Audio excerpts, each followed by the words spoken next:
হাসপাতালে মৃত্যুর সাথে পাল্টা লড়ছেন। ওনাকে মুক্তি দেওয়া হচ্ছে না। এই দেশের ফরমাসি আদালত, নিম্ন আদালতে ওনাকে সাজা দিয়েছে, উচ্চ আদালত তার দমন করে দিয়েছে। এবং এই সরকার শেখ হাসিনা পতন ঘটিয়ে আমরা এদেশের মানুষের গণতন্ত্র ফিরে দিল, আমরা মানুষের ভোট অধিকার ফিরে দিল, আমরা মানুষ এই সরকারের পতন ঘটিয়ে এই সরকারের বিচার আমরা বাংলার মাটিতেই করবো ইনশাআল্লাহ। সকলকে ধন্যবাদ। আসসালামু আলাইকুম।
দলের সম্মানিত সভাপতি মির্জা আব্বাস, উপস্থিত আজকের প্রধান অতিথি মির্জা ফখরুল ইসলাম আলমগীর, উপস্থিত আজকের বিশেষ অতিথি বাবু বর্ষর চন্দ্র রায়, উপস্থিত আমির খসরু মাহমুদ চৌধুরী, উপস্থিত বিএনপির জাতীয় নেতৃবৃন্দ, অঙ্গ সংগঠনের নেতৃবৃন্দ, আসসালামু আলাইকুম।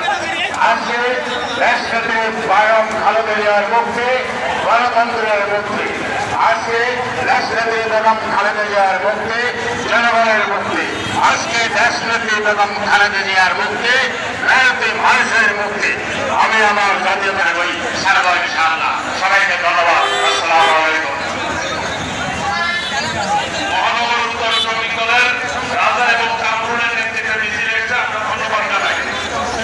রাষ্ট্রপতি আইনজীবী ফোরামের সংগ্রামী সভাপতি অ্যাডভোকেট জয়নুল আবেদিন এবং সাধারণ সম্পাদক ব্যারিস্টার কায়সার কামালের নেতৃত্বে আইনজীবীদের বিভিন্ন একটি বিশাল মিছিল আমাদের মাঝে উপস্থিত হয়েছে।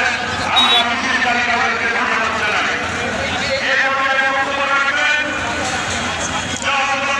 বাতিঘর বীর মুক্তিযোদ্ধা জননেতা জনাব মির্জা আব্বাস, প্রধান